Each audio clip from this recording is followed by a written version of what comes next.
গত বুধবার নিউজ 18 বাংলায় আমরা দেখিয়েছিলাম যে কিভাবে কিউআর কোডে মাদক কারবার, সেই মাদক কারবারের খবর আমরা দেখাই।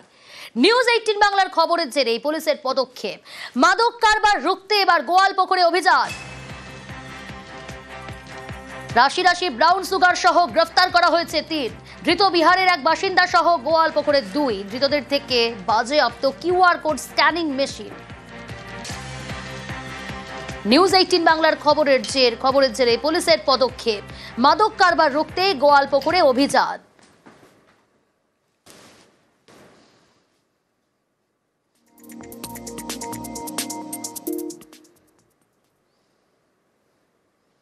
বেআইনি কাজ, আর সেই কাজই চলছে আইনি পথে। ব্রাউন সুগার বিক্রিতে কিউআর কোড, গোয়ালপুকুরের ভিডিও ভাইরাল। স্থানীয়দের অভিযোগ, এলাকায় রমরমিয়ে চলছে ব্রাউন সুগারের কারবার। এ নিয়ে বাড়ছে ক্ষোভ।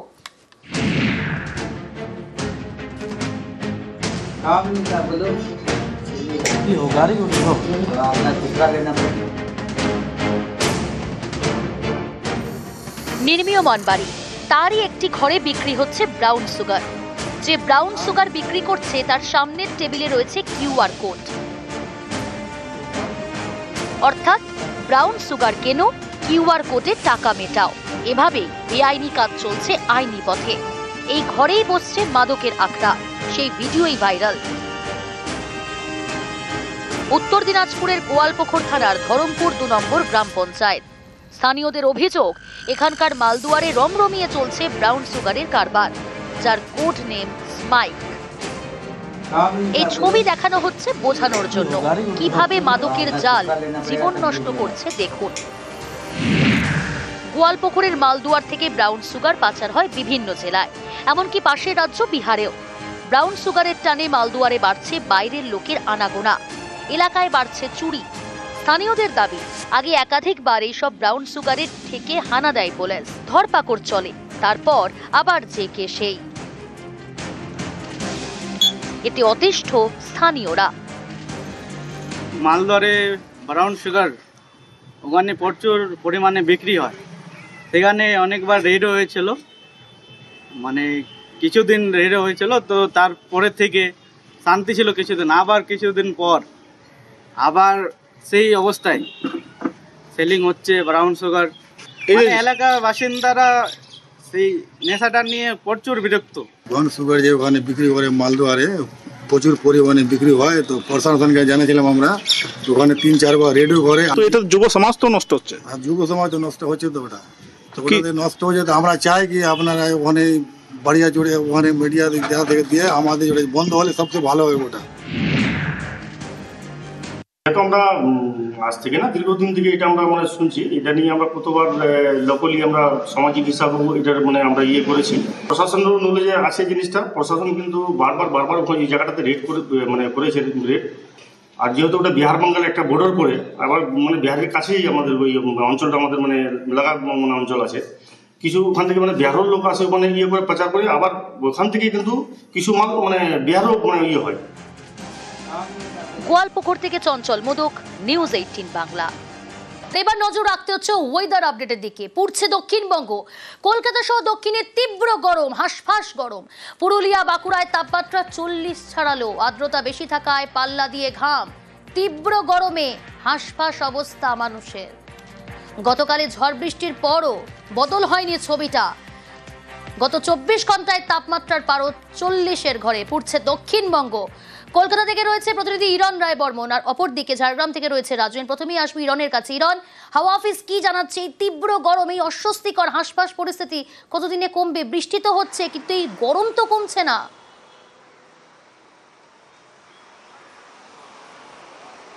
দেখো, ঘড়ির কাঁটা বলছে 3:45 বাজে, এরকম এই সময় কলকাতা শহরে দাঁড়িয়ে থাকাটা সত্যি কষ্টের। রীতিমতো গলদঘর্ম অবস্থা এবং ঘাম ঝরছে এবং অস্বস্তিকর অবস্থা। মাঝে মধ্যে হাওয়া হয়তো বইছে, কিন্তু সেটা খুব একটা স্বস্তিদায়ক নয়। কারণ সকালের দিকে একটু ওয়েদার বেটার থাকলেও বেলা যত বাড়ছে, রোদের তাপ বাড়ছে, তাতে মানুষ যেভাবে রাস্তায় বেরোচ্ছেন প্রায় নিজেকে ঢেকে মুড়িয়ে, চোখে সানগ্লাস পরে, তা সত্ত্বেও গরম থেকে বাঁচার উপায় নেই। রাস্তাঘাটে ফলের রস, জল এগুলো খেয়েও কেউ অস্বস্তি থেকে নিজেকে বাঁচাতে পারছেন না। কবে হবে বৃষ্টি, ওয়েদার কবে বেটার হবে, এই প্রশ্নটা সবারই। আজকের আবহাওয়া দপ্তর তরফ থেকে যেটা ওয়েদার, কলকাতাতে প্রায় 36-37 ডিগ্রি টেম্পারেচার রয়েছে, জেলাগুলোতেও তো প্রায় 40 ছুঁই অবস্থা। কালবৈশাখীর পূর্বাভাস অবশ্যই রয়েছে এবং গতকাল রাতেও বিক্ষিপ্তভাবে বিভিন্ন জায়গায় হয়েছে। আগামী কয়েকদিনের মধ্যে বৃষ্টি আছে বলেই আবহাওয়া অফিস জানাচ্ছে। তবে সেই বৃষ্টির পরে আদৌ স্বস্তি কতটা মিলবে সেদিকেই তাকিয়ে থাকা, কারণ বিক্ষিপ্ত বৃষ্টি হলে গরম হয়তো আরও বাড়ছে। তো সেই কারণে সপ্তাহের শেষে শনি রোববার কলকাতা শহর এবং আশপাশের অঞ্চলে বৃষ্টির সম্ভাবনা রয়েছে। এখন মানুষের এটাই প্রত্যাশা, যদি বৃষ্টি হয়ে কিছুটা হলেও স্বস্তি পাওয়া যায়, কারণ এই স্বস্তিতে সত্যি টেকা দেয়। প্রিয়াঙ্কা, একেবারেই। একই সঙ্গে দক্ষিণবঙ্গের অন্যান্য জেলাগুলি যেমন ঝাড়গ্রাম, পুরুলিয়া, বাঁকুড়া, সেখানেও তাপমাত্রা 40 ছাড়িয়ে গেল। ঝাড়গ্রাম থেকে রয়েছে রাজু। রাজু, আজকে সকাল থেকে কেমন পরিস্থিতি, কতটা গরম? দেখো প্রিয়াঙ্কা, প্রথমত বলে রাখি, আজকের যে তাপমাত্রা, সেই তাপমাত্রা সর্বোচ্চ হয়ে দাঁড়িয়েছে, কারণ আজ 42 ডিগ্রি তাপমাত্রা রয়েছে। সকাল থেকেই প্রখর রৌদ্র, আর রৌদ্রুর ফলে নাজেহাল, আর তার সাথে ভাবসা গরম। গতকাল হালকা ছিটেফোঁটা বৃষ্টি হয়েছে, কিন্তু যে কালবৈশাখী আসার কথা বা যে ঝড় আসার পরে যে বৃষ্টি, সেই বৃষ্টিতে কিছুটা স্বস্তি মিলবে, কিন্তু সেই স্বস্তি কোথাও যেন থাকছে না।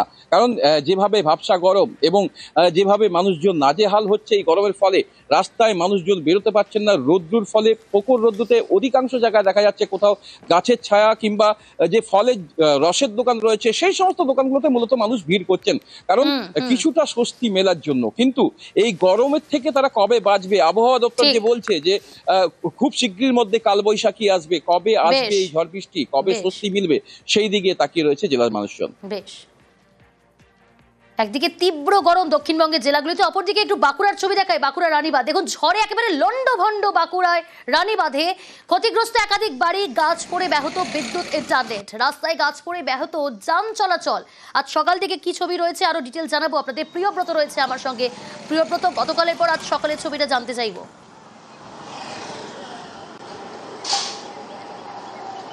দেখো, গতকাল তুমি জানোই যে শিলাবৃষ্টি হয়েছিল এবং প্রবল ঝড় বয়ে গেছিল বাঁকুড়ার উপর থেকে, কিন্তু তারপরও কিন্তু সেই একই অবস্থা, আবহাওয়ার কিন্তু কোনো পরিবর্তন হয়নি।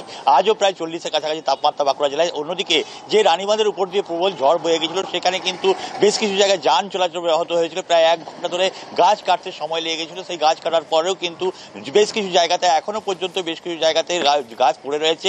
কিছু কিছু জায়গাতে বাড়িতে গাছ পড়ে গেছে এবং সেই কারণে কিন্তু বাড়িঘর ভেঙে গেছে, কোথাও দোকানঘর ভেঙে গেছে, কোথাও আবার শিলাবৃষ্টির কারণে যে অ্যাডভেস্টার বা টিনের সেট ছিল সেগুলো ভেঙে গিয়েছে। মানুষজন চাইছিলেন বৃষ্টি, সেই বৃষ্টি অবশ্যই এসেছিল, কিন্তু তার সঙ্গে এসেছিল ঝড় এবং শিলাবৃষ্টি। আর এই কারণেই কিন্তু বাঁকুড়া রানীবাঁধের বিভিন্ন এলাকা, রাজাকাটা সহ, রানারপাড়া সহ বিভিন্ন জায়গাতে কিন্তু এই সব গ্রামগুলো কিন্তু ক্ষতিগ্রস্ত হয়েছে মানুষ। অনেক ধন্যবাদ প্রিয়ব্রত। ক্ষতি তো অনেক কিছু হয়েছে, আর আজকে প্রচুর শিলাবৃষ্টি, মানে শিলাবৃষ্টি এবং ঝড়, মানে আমি কোন রকমে মানে বাঁচিয়ে গেছি। যে অবস্থা, আমার ঘরটা মানে ভেঙে পড়ে গেছে, মানে আর তো ঘরটা তো আর কি বলবো, এখন তো ঘরটা তো দেখা যাচ্ছে কেমন ভেঙে গেছে। আমার উপরে কোনো মানে কোনো কিছু অ্যাটাক হয়নি, হ্যাঁ জিনিসপত্র ক্ষতি হয়ে গেছে। ঘূর্ণিঝড়, শিলাবৃষ্টি, এই ঝড়ের মাধ্যম দিয়ে অসংখ্য রাস্তায় গাড়ি মানে ডাল, বড় বড় গাছ ডাল ভেঙে পড়ে যায়। তার ফলে বিদ্যুতের খুঁটি পর্যন্ত অনেক উপরে পড়ে আছে, মানে এখন বিদ্যুতের কোনো যোগাযোগ নেই। এখনো পর্যন্ত ঘরের উপরে গাছের ডাল পড়ে অনেক ঘর চুরমার হয়ে গেছে। পঞ্চায়েতের দপ্তরে অনেক জানানো হয়েছে, ওনারা দেখছেন, তদন্ত করে কি করা যায়। বিদ্যুতের মানে রানীবাঁধ ব্লকটা পুরোটা বিচ্ছিন্ন অবস্থা, মানে কোনো জায়গায় বিদ্যুৎ মানে কাল রাত থেকে এই এখন পর্যন্ত 2-4টে গ্রামে দেওয়া সম্ভব হয়েছে, এখন পর্যন্ত অনেক গ্রামেতে বাকি আছে। খুঁটি মিনিমাম 50-60 খান আমাদের এখন সম্পূর্ণ খুঁটি এখনো মানে ফিল্ডে যে এখনো সব প্রত্যেক জায়গায় ঘুরে দেখতে পারিনি এখন পর্যন্ত, সময় লাগবে।